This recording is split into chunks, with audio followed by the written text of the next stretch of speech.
Hey, it's Kevin Ward here. I just got a great question from one of my coaching members. It's actually a new agent. So this is a great question that new agents have, and that is he just started the business and just signed up for coaching, and he's been out knocking doors, which is awesome. He's out knocking doors, talking to people, and he's been basically knocking 100, in his word, cold doors a day.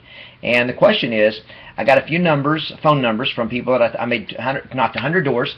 I made 25 contacts, which is about a good average. If you're making 25% of the doors you knock, you should be talking to somebody. That's very average. 20 to 30% is a good number. So he got 25 contacts. He said, I got a few phone numbers to add to my circle, my personal circle. And then his question is, in terms of knocking on cold doors, how many contacts can I expect to make before I get a lead? Would it be one lead for every 100 cold doors? Okay, so let's talk about one, the lead generation strategy of door knocking. Let's talk about the way you do it and the expectation of results in terms of leads and appointments and so forth. So number one, stop cold.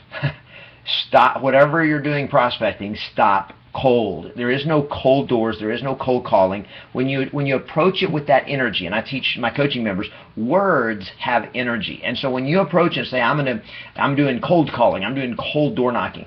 Well, what does cold represent? Are you going to be cold? You know, like just like the energy of cold is like, it's painful. It makes me want to shiver. It makes me want to just go like, no. Now what?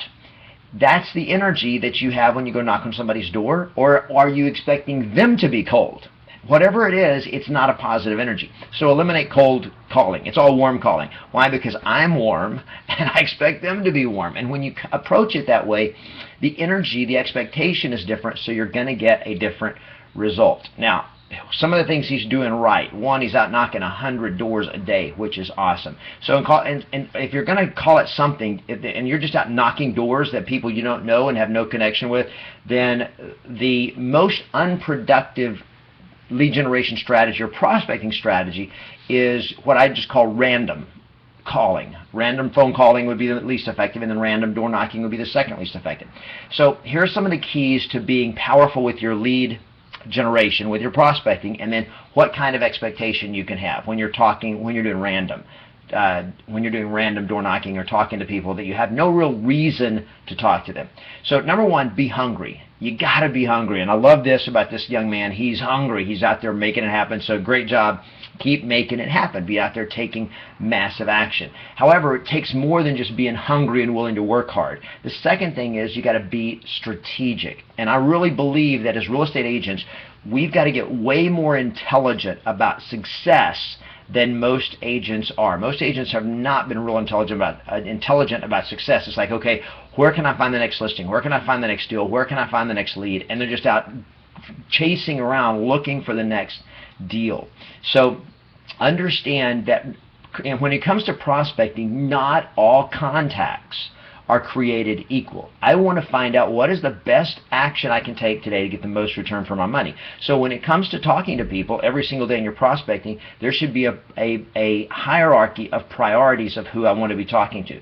First and most powerful, both short-term and long-term, is your personal circle. The people that you already know that you have a connection with, that's going to always, over the long term, give you the most results per contact. And the reason is because you're building in those relationships as long as you're doing it consistently. If you're concerned about talking to them because you're young or you're new, you can also watch my YouTube video on how to overcome the objection of being a new or young realtor. You can just type that in the search and you can find that.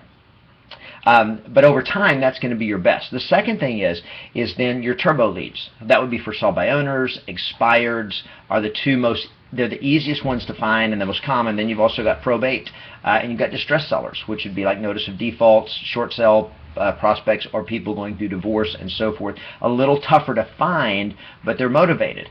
And you got to break through some resistance with a lot of those. But when it comes to actual percent of number of contacts you have to make to get an immediate lead that could turn into an immediate seller, that is probably, your for sale by owners and expireds are probably your highest impact contact. You get the most bang for the buck. That's why I call them turbo leads, because they can turbocharge your listings, turbocharge your business success with speed.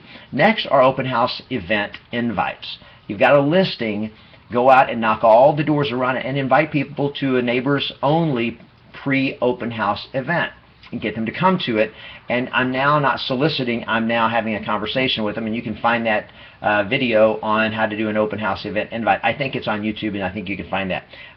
But it's basically saying, hey, I wanted to, we're doing an open house. I want open house for the Smiths over around the corner at 123 Beach. I just wanted to invite you and let you know we're going to be having this special, some snacks and stuff, and it's just for neighbors only to come and check out the house and so forth, and also to find out who you know that might be interested in moving into the area. And then after you have that conversation, you're going, by the way, when do you think you might be ready to make a move? And that just is an open conversation. And then the final way in terms of door knocking is to do a hot market approach. What's going on in the market that's exciting for sellers, that represents that the market's going the right direction?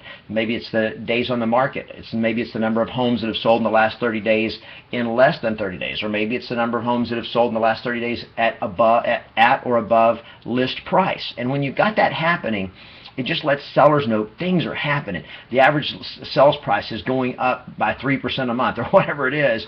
That is hot market information you can share with them and saying, I was just wanting to find out when you think you might be ready to make a move. And when that happens, you're having that conversation. Now, the key is probably depending on the skills and depending on how consistent you are in lead follow-up will determine how much results how good are the results you get. But in random door knocking, if you're just talking to people, you should expect to get a lead, at least one lead for every 20 to 50 contacts. And I'm talking about a real lead, somebody that's imminent that could do something in the next 30 days. For every 20 to 50 contacts.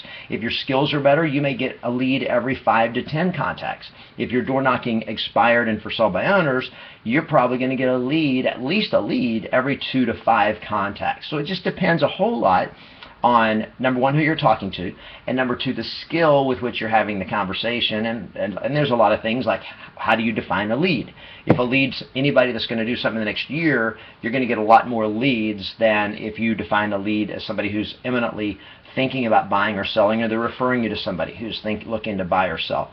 And most people that are over 30 days out are not really a lead. They're a future lead. They're somebody to put in your personal circle and stay in touch with, but they're not somebody you can count on to be an opportunity for immediate business. Those are the ones you want to incubate, put them in your personal circle. If you're in my coaching, you know that you have the personal circle system, which it teaches you exactly how to stay in touch with them, how to build that relationship and position yourself as their go-to agent in an effective and time-efficient manner, so that when they are ready or when they know somebody who's ready, you're going to be their go-to agent. But don't just go out if you're new or if you just need more business and say, oh, I don't know what to do, so I'm just going to go out and start door knocking randomly. Look, I've got coaching members who have made 6 figures just doing random door knocking.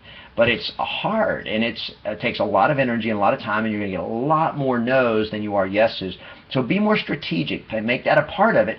But I would probably start with your personal circle for sell by owners and expireds, and then open house event invites are going to give you a better response when you talk to people, which is going to give you a better return on investment in terms of the amount of time you're spending actually door knocking.